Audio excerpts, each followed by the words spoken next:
thanks everyone for joining the first NLLP talk of the year.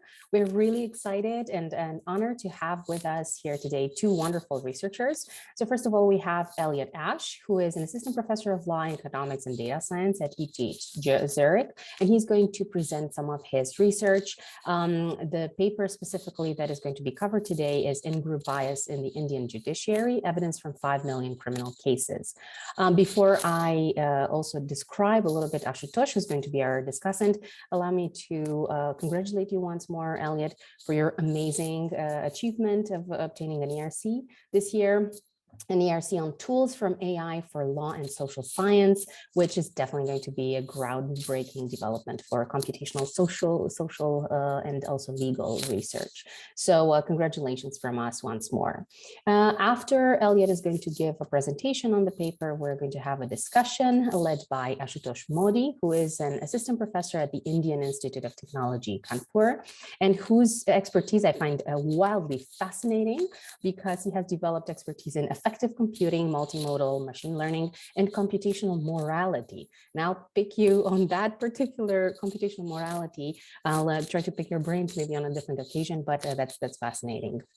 So we're going to hear from Elliott for around 30 minutes, from Ashutosh for around 20 minutes, and then we're going to have an open floor for the discussion. Elliott, take it away. Thank you, Catalina, for the very kind introduction, and thank you everybody for joining today. As Catalina mentioned, I'm here to talk about in-group bias in the Indian judiciary, evidence from 5 million criminal cases. This is part of a big team. I think this is the most co-authors I've ever had on a paper, but you can see that there's a lot of work that has gone in just to making the data. And so this paper is not just a empirical social science analysis of decision-making in the Indian judiciary. There are a lot of data work and a little bit of NLP and ML work in enriching that data set, as I'll spend time talking about today. So I don't think my presentation will take 30 minutes. I'm also, I'm used to taking questions throughout the presentation. So especially for clarifying questions, if I'm going too fast or something, feel free to just use the raise hand function or unmute yourself and ask a question. I'm happy to discuss things now or also in the Q&A. This paper is really easy to motivate, and I think most people will agree that the problem of social disadvantage is not just a problem worldwide, but especially in India, where a lot of work, anecdotal and qualitative and quantitative and statistical, has shown that India's Muslims and women have unequal access to economic and political and other opportunities. And at the same time, could be especially a problem in the judiciary, where the norms of fair treatment that we expect in a liberal society are especially emphasized, that under equal treatment of the law, we expect and we hope that individuals' characteristics will not affect what decision they get by judges who should decide based on the facts of the case and not the characteristics of the litigants. In this paper, we're going to focus on the potential for bias in the Indian judicial system, in particular in-group bias, where the judge and the defendant in a criminal case, if they share the same gender or do they share the same religion, does that influence how judges make decisions?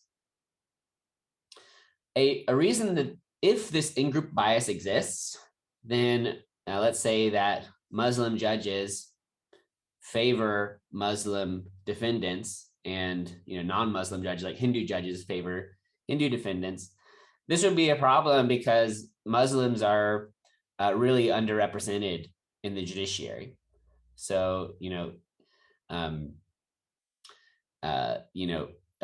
there's 200 million Muslims in India, but they're only 4% of the high court judges. But they're 21% of prisoners, for example. And so, women are half the population, but they're a quarter of the judges. And so, if there's this in-group bias, then there would be this overall bias or discrimination just because of who the judges are. So to get at this question, as I mentioned at the beginning, just making the data set is kind of the big lift in this project. We collected records on 80 million cases total from this government platform, and we looked at 5 million criminal cases from that. I'll talk a little bit more more linked in today's presentation than I usually do about how we classify the judge and the defendant names by religion and gender. For an NLP or machine learning or data science audience, this actually might be the most interesting part of the paper. And then the third part is kind of the empirical social science analysis. Once we have the data and then the neural net assignment of the identity to the names, then we use this random assignment feature of the setting where judges are randomly assigned to defendants, and we say, when the judge and the defendant identity match, like they're both women or they're both Muslims or otherwise, does that systematically change the decisions that we see? It turns out that the answer is no. So unlike other settings that have looked at this question, there's not much evidence of an in-group bias. So the judges seem to be fair, at least along this margin, that when you have a defendant who's the same religion as you, same gender, you don't treat them differently. However, we dig a little bit deeper into the data, and we find some evidence of bias under some circumstances where social identity might be more salient. And I'll spend a few slides on that. Before you just conclude that the Indian justice system is perfect and fair, there's some caveats in order. We're only looking at one form of bias, like the kind of the end of the criminal justice process, the ruling by the judge, but there could be biases by the prosecutors or by the police.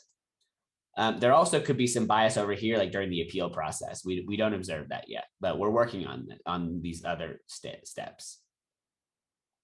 It also another important thing to note is that we're looking at in-group bias.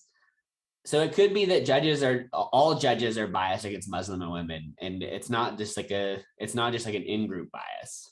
We can come back to this in greater detail in the discussion.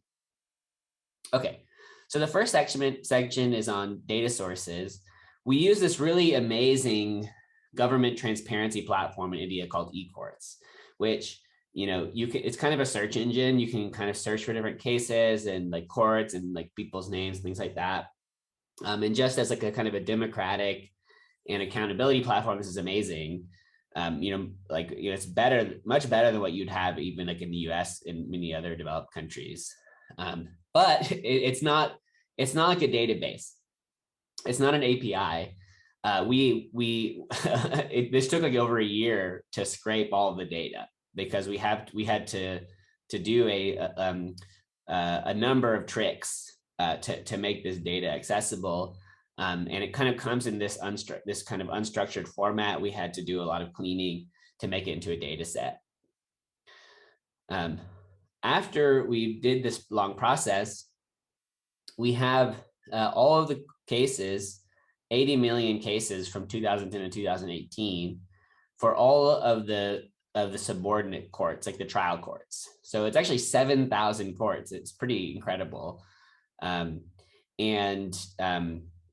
sample is all of the criminal cases.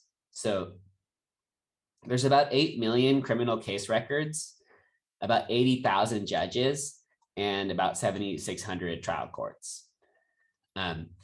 Separately, we collected the judge data. We were able to match judges based on the courthouse and the time period of their judgeship. And basically the main thing we know about the judges is like what court they're in, and we know their name. So you can see like that this is like the name data. And so, based on the judgeship, we matched them to cases. And we have some relevant dates. We have the names of the relevant actors, like the plaintiff, defendant, attorneys, and victim. we have the acts and sections under which the case was filed, and we have the final decision. And then the judge data includes the name and their position and the start date, and that's it. So you might be asking, okay, well, there's something important missing. If we're going to be looking at gender and religion, that's not in the data. So that's the first problem. And that's the main, that's like one of the first contributions that we make here. So we wanted to take the names of the judges and defendants and say, can we say who these people are, like their gender or their religion or their caste, ethnicity, income. When we started off, we had kind of a broad view of what we wanted to try to predict from the names. I'll come back to the issue of caste in a second, which of course in the Indian context is super important, but we can't really predict that from the names very easily.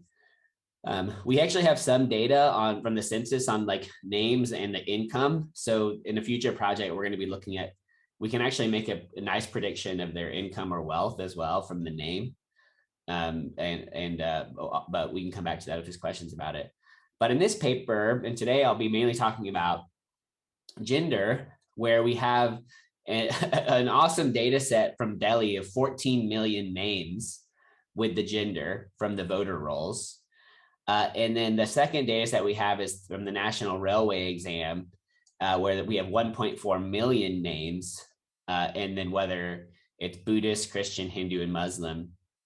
And we just focus on Muslim versus non-Muslim. And you can kind of think of this as basically Muslim versus Hindu is basically the religion variable we're looking at. We do pre-processing of transliterating the Hindi to Latin, and we normalize capitalization, punctuation, and spacing. So a little bit of pre-processing on the strings. And the model we use is we take just the name strings as the input, and the output is it's a binary outcome, either male or female for this one, or Muslim or non-Muslim for the second one. And this is our basic neural net architecture. It's actually one of the first ones we tried, and it ended up working really well, where the input, as I mentioned, is just the string, and it can be up to 40 characters long. It's like we just take in like the first and last name, put in spaces. Those are all just brought in. It includes the salutation even. All of the letters get an embedding, which is, learnable categorical embedding. Those are then input to a bidirectional long short-term memory gated layer. So this is a LSTM is a classic recurrent neural net architecture for sequential data. It's nice because any length of a document can be input into these. And remember, this is the character level. Like every letter comes into the sequence model. And the sequence model reads in the string both backwards and forwards. LSTM, it basically holds a hidden state, like a vector representation of the string at every step, kind of updates this vector as it reads through the string. At the end, you get this vector that encodes all of the relevant predictive information from reading the string backwards and forwards. And then we go through just a couple of hidden layers with dropout, and then a sigmoid output for the binary classification task. For example, male and female. LSTM, so I should just say in economics, like it's kind of low tech how this process would normally do. They would just use like fuzzy matching, just like string edit, like Levenstein distance, like string edit distance. And it turns out that the string edit distance actually works is quite poor. The performance is quite bad in this case. Like one of the examples we found in our data is like Khan versus Kana. Those types of kind of close calls will always be mispredicted by a Levenstein, like an edit distance type or fuzzy match, because they're super close just by the letters. And if you add NA, it changes the name from distinctly Muslim to distinctly non-Muslim.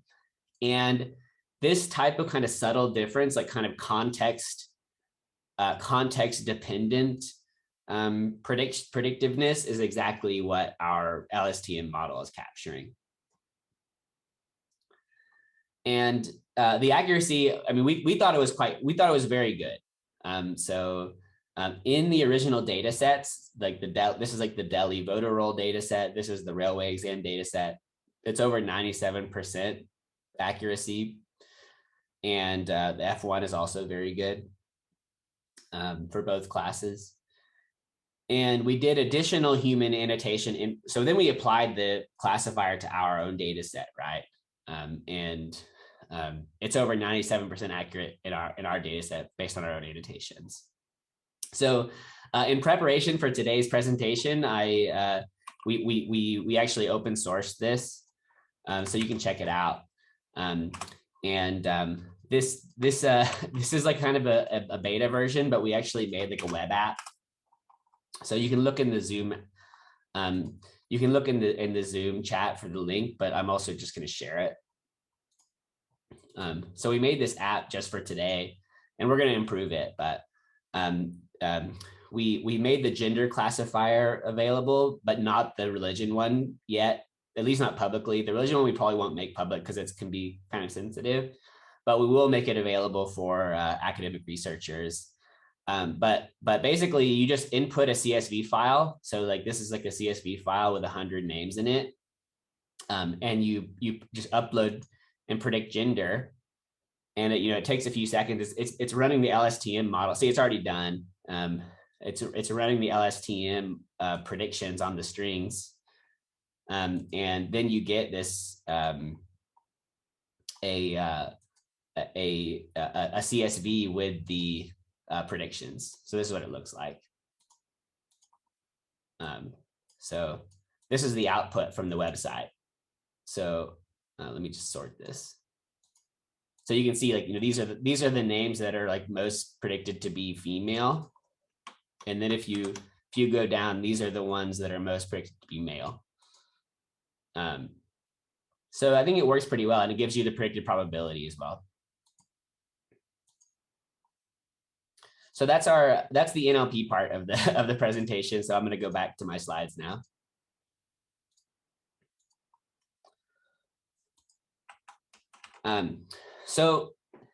In addition to publishing this classifier, we also just make our data set available. So we after adding in the gender information, and otherwise it's anonymized, we made the data already publicly available. The version of the data set with religion in it will be available to researchers on request. Okay, so how do we use it in this first paper?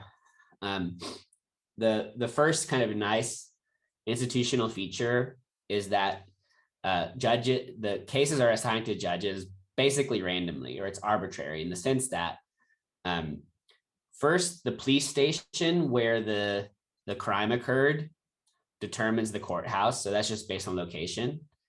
And then within the court, the case is assigned just randomly to a particular courtroom. And conditional on the charge. So like whether it's if it's like a death penalty case, or like a murder case or something, then you need a senior judge. But even in that case, it's going to be randomly assigned within the set of senior judges. And the judges rotate all the time. So it makes it where they can't really target judges. And this is kind of the most important thing from a causal inference or empirical point of view, is that the cases are as good as randomly assigned. And we can kind of check for that in the data. I'll show you in a second. But this is our main regression specification. So we use a linear model to get at these linear average treatment effects, where the outcome Y is just acquitted for a given case. That did the person be found acquitted would be like a pro-defendant decision, that the case is dismissed, or they don't have to go to jail, or they don't get any penalty. And the predictors are, is the judge male, is the defendant male, and then the interaction, judge male times defendant male. And so this a coefficient here is what we care about. That this coefficient, if it's positive, it means that there's in-group bias. In this case, based on gender, but it's the same for religion. We also have court time fixed effect. So this is like looking within the same court in the same month, you randomly get a judge, like a Muslim versus non-Muslim judge, or you get a judge that matches your religion. What's the difference in the acquittal rate? And these are the case characteristics. So like the criminal act and section fixed effects. This is our what we would call a balance test. So this table shows that female judges are not more likely to see female defendants. Muslim judges are not more likely to get Muslim defendants. This is consistent with random assignment, right? So, you know, if the judges or the defendants were kind of like, manipulating the case assignment, we might expect effects here, but there's no effect. This is our first main result in gender bias. So estimating that equation that I already showed you, where the outcome variable is the acquittal rate, and that beta 3 coefficient is the in-group bias along gender. You can see that across these different specifications, there's no effect. So, you know, if we have court month fixed effects looking within the same court in the same month, you know, adding in additional demographic controls makes no difference. Adding in a judge fixed effect makes no difference. And so, this evidence is consistent with there's no in-group bias for along the case of gender. It's the same thing for religion. So, you know, this row here is religion in-group bias. When the judge and the defendant match on religion, Muslim or non-Muslim, it makes no difference in how often the person is acquitted relative to other defendants in that same court at the same time. So the next question is, okay, well, this is average. This is on average. Is this like, are we missing something here? And so we looked at some contexts that that activate bias. So, you know, for example, what about the identity of the victim? So, you know, if the victim is the same, what if the judge is Hindu, the victim is Hindu, and the defendant is Muslim? Or the judge is woman, the victim is woman, and the defendant is male? Is that gonna make for gender bias? So that's what we ask here. Similarly, in crimes against women, so like, you know, rape and marital kidnapping, things like sexual assault, things like this, does the gender of judge matter more in that case? And then third, in the religion setting, there could be more religious fervor during Ramadan. And so in this case, we just look at, you know, does our pro-Muslim or pro in Hindu effect, is it more activated during Ramadan? These are the results for those different contexts that activate bias analysis. So first, when the victim religion or victim gender, if they match the judge but not the defendant, that doesn't make any difference. So there's no additional in-group bias based on the victim's characteristics. Second, there's no additional gender bias for crimes against women. However, there is additional in-group bias for religion based on Ramadan. So we do see that non-Muslim judges favor non-Muslim defendants, Muslim judges favor Muslim defendants during Ramadan relative to other times of the year. So the next question you might ask, and I kind of previewed it earlier, is what about caste? The problem is, I mean, there are some lists of names that are distinctive of caste, but overall, caste is not like a binary concept. It's more hierarchical. There's often groups that are overly aggregated. There's many groups that are overly disaggregated. But we follow some previous research in saying that if you have the same last name as somebody in the same region, then you're likely to be in the same caste. But this has some measurement error in it, of course. So we show that first that on average, there's no bias. So if you just look in the whole data set, sharing the same last name as a defendant makes no difference for the acquittal rate. However, if we look focusing only on the rare last names, so in particular, we weight the observations by the inverse frequency in the data set. So like looking only at rare names, and you can see it more especially here. If you share the same last name as the judge and the defendant, and it's a rare name, then you do see some in-group bias. So, if the last name is Singh, like a very common one, doesn't make a difference.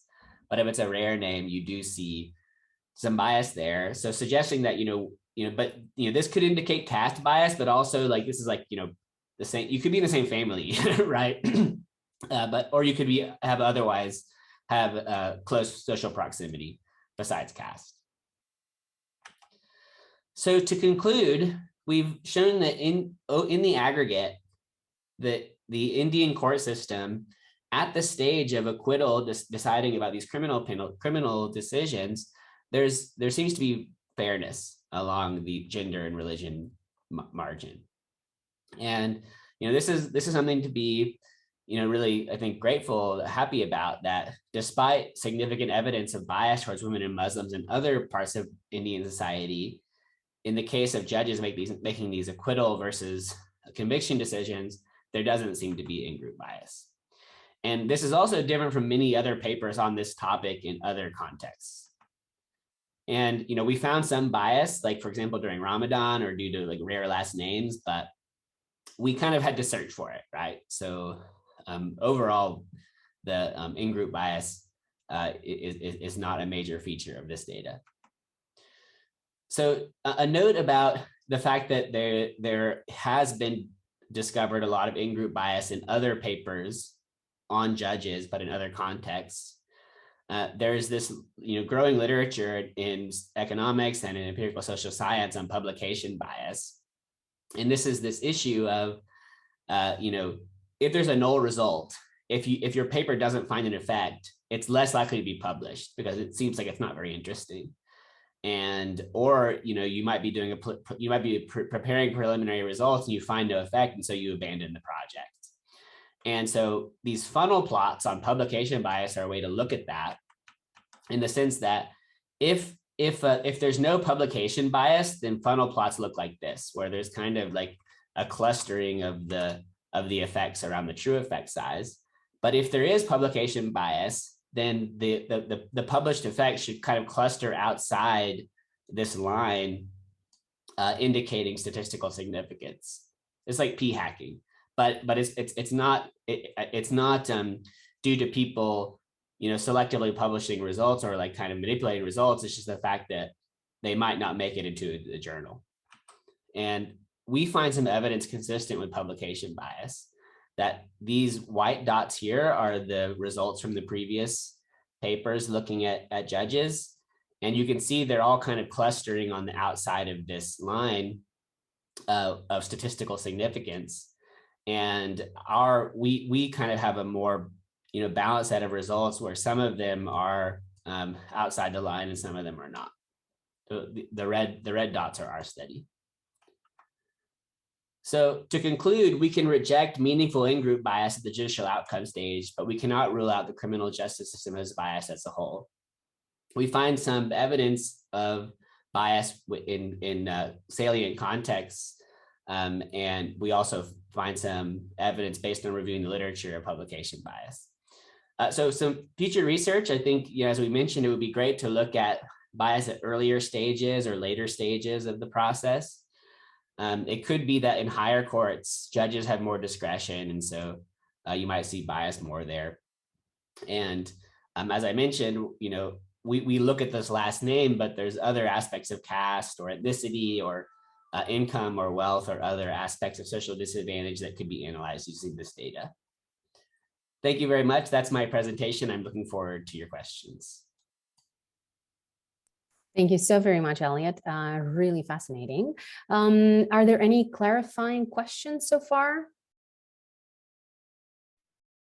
I just have one. Yeah, go ahead. I'm not sure to fully understand how you determine on the scale when there is a bias for your value. For example, I remember you had a value of 0.033 and you said that this is a clear bias compared to the value of 0.008, for example. How do you know when such value represent a bias or not? We take a kind of reduced form response to that of like, it's just based on empirical statistical significance. So is this a statistically significant effect based on the coefficient size and the estimated standard error? So you saw in the Ramadan case, there were some asterisks on that coefficient indicating that it was statistically significant with a p-value around 9%. So it's unlikely to happen due to chance. Whereas the other difference is not only were the coefficient size is much smaller, but the standard error was large enough that it's likely that it's not statistically different from 0. Okay, thank you very much. Yep. Thanks a lot. Any other clarifying questions? Nope. Then Ashutosh, the floor is yours for the discussion. Yeah, thanks a lot. And I would like to thank all the organizers for inviting me. It's quite interesting paper that Elliott just described. So before I start the discussion, I just want to put one disclaimer. So, I mean, all the views that I express are my own personal and they don't reflect any of the views of my institution. So just a kind of a small disclaimer there. And also, I'm not a lawyer by profession. So if I say something which is legally incorrect, so please pardon me and please correct me for that. Elliott, so it's a pretty interesting research and you have collected a pretty interesting data set there. And so we have also been recently trying to work on basically extracting the data set from eCourt's website. And so even at the extraction stage, as you kind of briefly mentioned, it's not an easy process. It's kind of very complicated. I mean, they have kind of made it a little complicated to get the data there because they have also like put these captchas and all those kind of things there, right? So yeah, I can tell you about some of the tricks we used, but maybe when the recording is off. yeah. Actually, we also developed some tricks. So yeah, maybe we could exchange tricks. Might be different tricks, maybe. But nevertheless, one question which I had was, I mean, it's kind of also a clarification question. So all these documents are typically scanned on the eCourt's website. So I think you have to do some kind of OCR over these documents to extract the data, right? So my question was, because OCR may not be perfect, right? So that might also be introducing some errors into the data set itself, right? Like, yeah, there's a quick answer to that question, which is that the data that we use is actually the structured metadata that is entered by the court. There's actually a separate additional set I didn't mention, but there's like an amazing resource in this e-course where they have like a lot of the PDFs of the rulings, which is plain text, and those would require OCRing to extract the information. We actually aren't using those yet. It is the case that there's a lot of errors in the data, which is likely due to digitization errors, as well as just people entering the data incorrectly. This is another reason I think that the LSTM model is actually a nice choice, at least for the name classification, because we allow for noise in the inputs by adding in a dropout layer into the neural net, and also the original data set that we use from the voter rolls and from the railway exam, that also has a lot of errors in it.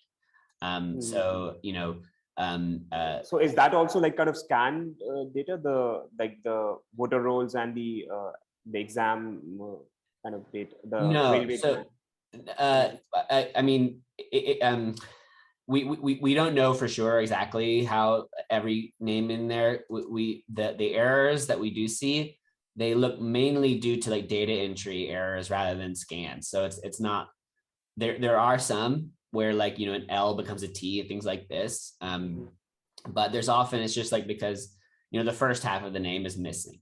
or like, the first But- word. And and all this data is in what language? Like, is it in Hindi or was it in English?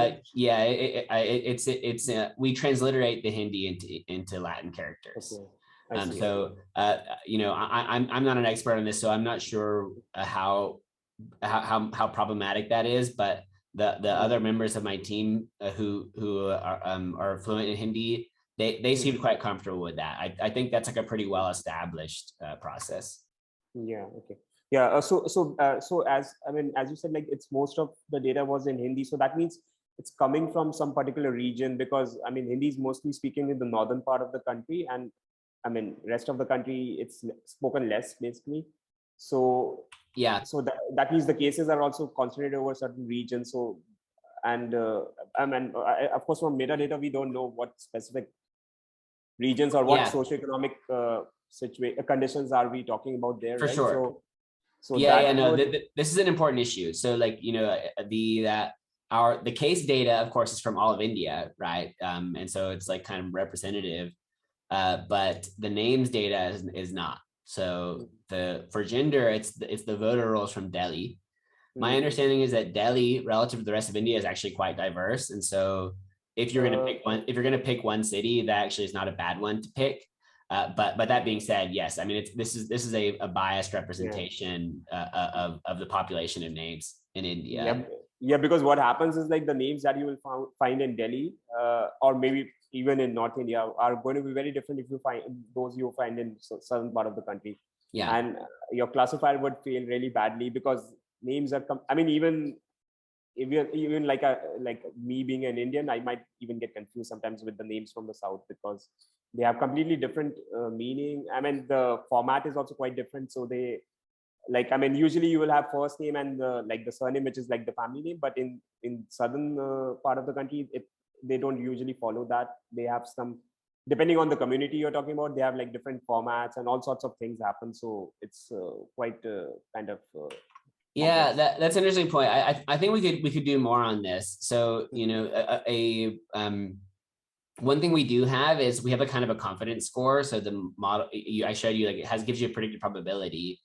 And the way we use this in the paper is maybe kind of a bit blunt, but we basically just required that it was above 65% confident. And so, names that it hasn't seen any name like this in the data set, then it would give it, 50-50, right? And so what we did is we dropped those names. Something we haven't done, which I think is like a way to check if what you're saying is true, is actually just check, are the average confidence scores, more close to 0 and 1 in the northern states compared to the southern courts. So I think that makes a lot of sense. We should check that, and maybe just do some heterogeneity along that margin. But even in this is not not an ideal solution, but even in the southern courts, when the model is not sure, it will drop those cases. And so so it means that our results are, it's within the set of cases where it kind of knows the identity of the defendant and the judge. And there's still randomness within that set. But that could be, adding noise, and the fact that we have a null result, that could be one ingredient for that. Yeah, sure. Yeah. And so coming to the, you did some kind of regression modeling for finding the effect, or if there is a bias or not there, right? So and you also you have some kind of control over certain factors which could kind of affect the result. But I was just wondering, there are too many confounders there basically, right? You have a lot of things, suppose there's some defendant and he might have some history, right? And if there is a history of that defendant, then most likely, independent of what their religion or gender, they are kind of going to be acquitted. And so there might be certain effects which are coming into play. And similarly for what kind of socioeconomic conditions they are coming from. So suppose if they are from a kind of a let's say a poor, if they're economically poor, then they obviously cannot afford a good lawyer. So most likely they might end up losing the case basically, right? And if the plaintiff is kind of coming from a better chances of kind of going through that, right? So yeah, so I think those, and I actually don't have a clear idea how to take into account, I mean, because there are too many things which might be going on there, right? I think those are interesting, important points. So basically, the idea is that there are likely other important factors like of the defendant or of the case that are driving the acquittal decision, and because those are most often pivotal, maybe we're kind of missing the set of cases where the in-group bias might matter. That is certainly a possibility. We do have random assignment of the judges, so they aren't confounders in kind of like this, like the sort of standard causal inference sense, but they could just be adding noise, and it could be that for 95% of our data set, there's just no opportunity for the judge to have discretion, or the judge characteristics to make a difference. We do feel like this is like a reason why like the Ramadan effect is actually quite useful for us, because it shows that judges do respond to the characteristics sometimes.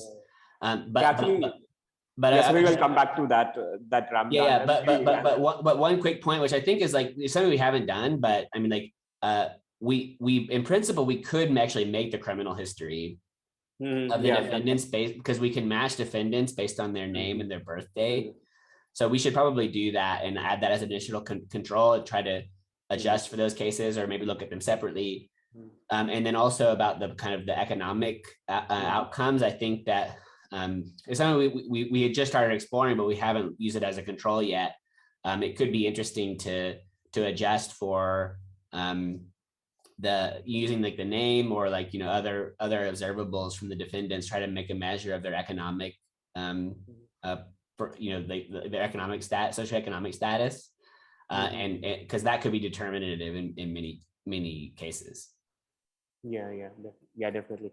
So we, I mean, as you showed, there is some small effect of or some kind of in-group bias in case of if there is the Ramadan period going on, right? So which is kind of little kind of surprising. I mean, so I don't have a clear answer why that might be happening, or is it like more because I mean, during Ramadan, for example, is it, I'm just making a guess, I don't know if it's true or not, but is it like during that period people tend to be more lenient and kind of more forgiving? Is that yes, right? So that may not necessarily has to do with the bias thing, but more of a kind of a human, I mean, it's kind of more of a cognitive bias or some kind of bias which is coming into play there, right? So that's interesting. So there is there does seem to be more leniency during Ramadan, but what our results show is that seems to be selective, in the sense that there's more likely to be leniency of Muslim judges to Muslim defendants, and non-Muslim judges and non-Muslim defendants, in addition to the norm, on top of the norm. So you're saying even for non-Muslim are kind of more they are likely to acquit the non-Muslim judge, likely to acquit non-Muslim defendant, but that should not be has to do something with Ramadan, because since they are non-Muslim, that should happen at other time periods as well, right?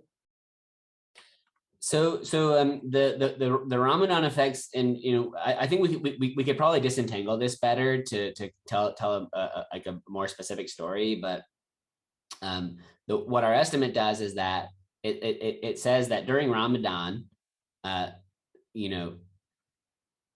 in non-Ramadan months, there's no systematic difference when the judge and defendant religion match, but in Ramadan, when they match, there's a higher likelihood of acquittal, and that's a combination of Muslim judges favoring Muslim defendants more, or disfavoring non-Muslim defendants more, right? So this is like it would be nice for us to be able to kind of like disentangle this, because it could have kind of four components, right? But it could be they're just becoming more lenient on more lenient on their group, not less lenient on the other group. Oh, I see. Okay. Yeah. And so, by the way, the cases that you are talking about, these are not, these also involve like bail decisions, or these don't involve any bail cases? Bail decisions, is that what you're asking? Yeah. We tried looking at that, the current version, they're included, but we couldn't distinguish them there as effectively as we wanted. So it seems like there's just kind of an issue with the data that oftentimes bail cases are not labeled as such, or they're mislabeled, because it just seemed like that metadata field wasn't wasn't high quality enough for us to rely on it. Oh, I see. Okay. Yeah, because so of course for bail decisions, this the judges have more discretion, right? So it would be really great to be able to look at them separately.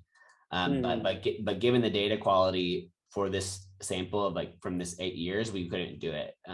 But that would be a natural thing, that if we can improve the quality of that variable and figure out the bail decisions, that it would be a natural thing to do. Oh, I see. Okay. Yeah, because recently we released one data set where we are we develop a kind of a deep model which does a bail prediction, and it was on the India. Of course, we scraped the data from eCourt's website only, and it was we targeted one particular state of India, like it's called Uttar Pradesh, and it's like one of the most populous state. So we have like around 900,000 documents that we collected. So yeah, possibly, That's great. We didn't do any bias analysis. It was more of a kind of a predictive modeling that we are doing there. But that could be, maybe, we are going to release this data pretty soon. It was accepted at ACL findings. So we're in the process of releasing the data. So we'll release it soon. So maybe you could check that as well. Maybe. Yeah, excellent. No, I'd like to check that. And that just doing this analysis in Uttar Pradesh would be great. And so if the bail data works well there, we should try it. But also, very interested in see the paper and data set as well. So I'll take a look at that.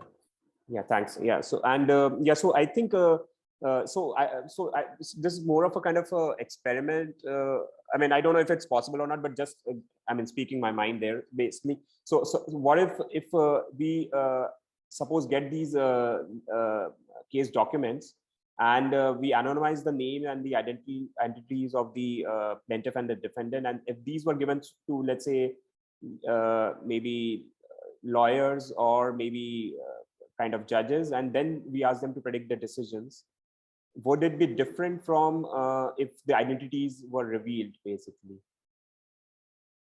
Oh yeah, interesting. So I haven't thought of that, but I like that idea. Like that would be a nice way to look at this question in a different way. And so we'll especially if we get the data on the facts of the case, like from these PDFs, like it would be very interesting to have people read it and see, because then that maybe that would be a more fair comparison, right? Because it would help us check if there's just something that's using up all of the most of our data set, like bias can't happen for some reason. If we can show there's some bias in the lab, or just sort of like non-professionals, and that would be like a better comparison, because then we can actually see, is it because the judges are being specifically professional and trying to lower bias in these cases where for non-professionals we do find bias. I think using your data set would actually could be pretty nice for that as well. Like if you have a prediction from the machine learning model, hold that constant and see if judges have in-group bias conditioning on that. That would also help try to get at these apples to apples comparisons, rather than mixing everything up where there's a lot of non-discretionary factors determining the outcome. Yeah, but one thing you need to be careful there, in there is basically even like, I mean, even if there's no bias, right? I mean, given it's a common law country, so sometimes there is a lot of subjectivity which comes into play, basically, right? Especially in case of the criminal cases as well, right? Because what we have observed in, I mean, like, so we like last year we released one data set on Indian legal documents for, I mean, the task there was to predict the judgments and the final outcome of the case, but also provide the explanation for that, basically. So there, what we did experiments with actually law professors and law students, kind of advanced law students, basically. And what we observed was that even among themselves, they didn't have 100% agreement, actually.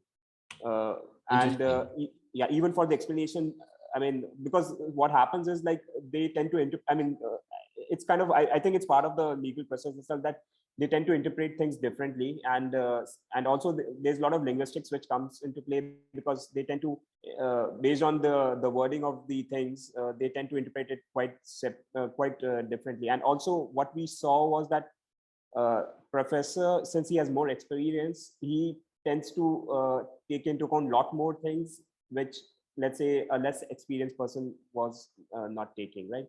So so those kind of effects, yeah, I mean, it's difficult to predict in advance, those kind of things, right? You get to know only after after you are done with these kind of things, right? So yeah, so these things you need to be a little careful. And I guess also, like, coming back to your original study, right? I think there also, I'm just wondering, like, does the experience of the judge as a kind of a variable also come into effect, or should that also be controlled? Yeah, we checked that early on. My memory of it is that we didn't see that very much differences. And I mean, you know, this might be because we're starting off at kind of a zero, like, you know, judge experience didn't make a difference. But, like, you know, one thing we were wondering as well, you know, maybe judges that are starting off, they might be more biased, right? Because they're not as experienced, but we didn't see that. But I don't recall if we looked at, like, the Ramadan results or the caste last name results separately by judge experience, because those results are relatively newer. So we should check that. I share your intuition that, you know, the kind of the more, like, the longer term judges, the more professionalized judges, it could be different. Yeah. Yes. So yeah, I guess yeah, these were the main I mean, things that I wanted to discuss. So yeah, I think yeah, now, great. Yeah, great work. And yeah, so maybe we can talk separately as well. I mean, for sure. Yeah, I'd love that. Thank you, Ashutosh. Thank you for the interesting comments. And yeah, no, we'll take this on board. Yeah, we should definitely talk about it again. Yeah, sure. Okay, thanks a lot. Thank you both. I have a lot of questions, but I see that also the room has some questions. So Prathamesh, perhaps you can already go ahead and ask your question.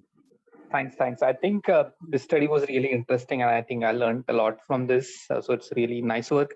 I had a question regarding the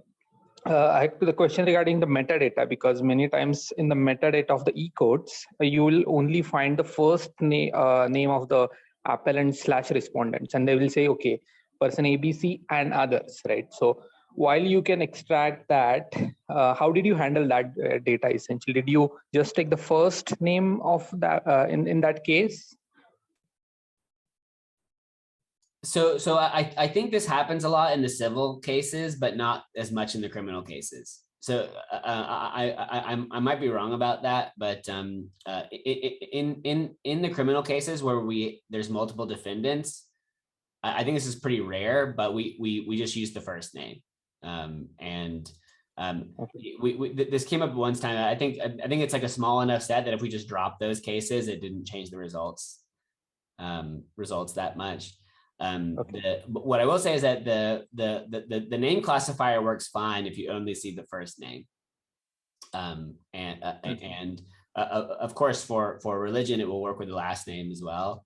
But for gender, if you only see the last name and you don't see like a salutation like S&T, then those cases it wouldn't be able to classify it, and those would be dropped.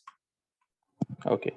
because it's possible that there are four people involved and maybe two of them are convicted, two of them are acquitted. So I was just wondering, because getting that information is extremely hard. So, but you were saying that you just assume that the acquittal / conviction is for the first person only, and you proceeded with that assumption. Is that correct? Yeah, I don't know. I think that one of my other co-authors would have made that decision. I mean, I think that like, well, we observed data not just at the case level, but also across different hearings. So I think that helps us just distinguish across different defendants. But I don't know. I would have to check, but we should check that's in the paper specifying how we did that. But so thanks for that. Okay, and another thing was like it will be useful to look at like if there exists a bias as per the case type, because IPC is very well structured. You could look at from the act and you can tell whether it's a dowry case, whether it's a murder case, whether it's any other type of case. So did you try to find out bias that exists? Like, for example, female judges tend to favor females in dowry cases. Was that study done? Yeah, we looked at crimes against women, which I can't remember off the top whether dowry. I think they are included. And so when we looked at just like kind of crimes against women in general, then the gender of the judge still didn't make a difference. When we just kind of did like a kind of a data mining regression where we just like ran it for every single case, like act or section type, there were some sections where there was a in-group bias effect, but it wasn't like we didn't see some kind of interpretable factor that was driving it. So we ended up not including it. Okay, thank you. Yeah. Just a very quick comment. So I think also maybe procedural aspects could be very relevant, because depending on the jurisdiction, even if you have group crimes, then it might be the case that you might have separate decisions. So I think that Prathamesh, that was a very interesting point. I think then that can also be explored a little bit in the light of criminal procedure. But now we have a question from Gijs. Gijs, go ahead. Yeah, thank you very much. Also, thank you for this wonderful presentation. Two short and maybe simple questions, more difficult to answer, I guess. With so many data, how do you check for data quality? How do you know when even the metadata is sufficient? And then the other question is, maybe I missed it, but did you consider the panel composition? So do you have single judge panels, multiple judge panels? Because in those panels there might be dominant judges as well. And did you look into that, or are you going to look into that? Yeah, no, those are both interesting questions. So about how to check for data quality. So we took the data as they came, and we spent a long time trying to clean them up and improve them. There's some kind of diminishing returns at some point to try to fixing more and more errors. So it could likely get better. But I will say that for this question of looking at in-group bias in the Indian judiciary, this is the best data set for it. So it's not a perfect data set, as I mentioned, that there's data entry errors, but what we report a lot of different summary statistics, compare like the share of Muslims in the court to like the share of Muslims in the local population. These types of kind of checks, like sanity checks, it looks like the data is what we would expect. Any real world data set, it's not like 100%, but we think that it contains the important information with enough signal that we can run our analysis. To the extent that there is noise in the data, we just have to assume that the errors aren't correlated with the judge and the defendant matching. So there may be some additional ways that we could check this, but our identification strategy doesn't require perfect data. It just requires that those errors are not correlated with the judge and defendant characteristics. About the panel composition, in these criminal cases, I think that the judges decide by themselves. So sometimes they would change to a new judge, like if the judge has to move. And in that case, we just use the information from the first judge. When we go on and look at the high courts, the appellate courts, they do decide in panels, and that will be very interesting. right? So like, you can imagine like mixed panels of male and female judges that are different than male panels or female panels. A lot of interesting questions there. So I'll make a note of that. Yep, thanks. Yep. Thank you. Ashish. First of all, Ashish, thank you so for joining us 2 Fridays in a row. Much appreciated. Go right ahead. Thank you so much. First of all, thank you, Elliott, for the presentation, and also Ashutosh for the discussion. I have one question, Elliott, on base, since we have the first step is the gender, right? We do the gender classification. What if was there any scenario in such a way that we have a bias in that classifier? As an example, in India, if you just consider a few names, like I just wrote few names. So Tanaya is one and Aishwarya is one, right? Both are ending with a YA and both are female names generally. But there is also one name called Ajinkya, which is also ending in YA, but it is male. So was there such kind of bias in the gender classification itself?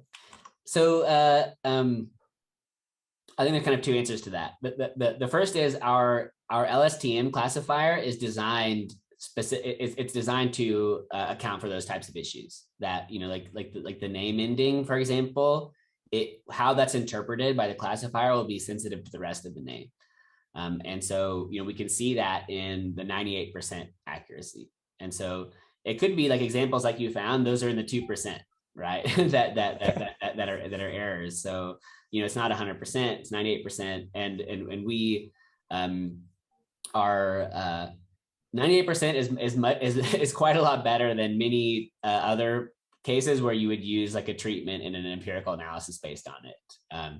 And I think that's the second point, is that we need sufficient signal to estimate a treatment effect. And because the data set is so big, if there are effects, those types of small errors we'll still see them because we have such a big sample size. And our identification assumption is that to the extent there are these kind of errors in the names, they aren't more likely to show up when the judge is also a female, for example. And because of random assignment of judges, we think that's not happening. Okay. But again, I think that, like, as it came up in the discussion with Ashutosh earlier, we should show a nice placebo for us is that the confidence, like the predicted probability, doesn't change due to our treatment. And we actually haven't done that, so it's a nice check for us. Yeah, thank you so much. Yeah, thank you.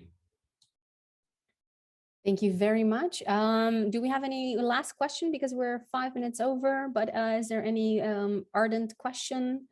Last question. I'm gonna maybe save some of my comments and then maybe just email you, Elliott, with some questions also about further research. That would be great. It would be great for us to discuss that separately. Wonderful. Yeah, and also about the annotation. So yeah, perhaps we can do that via email. Thank you both so very much. I don't have one next to me, but we are very happy to offer you a mug, an NLP mug. So awesome. I think Antoine is going to be in contact with you to ask you for the addresses, so that those addresses should not be predicted or something, so that we can send you the mug as a thank you for this wonderful talk and the discussion. Thank you all. Have a lovely weekend, and thank you for making this event, although it's on the 1st of April. No joke. Thank you very much. Have a lovely weekend. Thanks to you as well. Thanks everyone. Yeah. Thanks, everyone. Bye.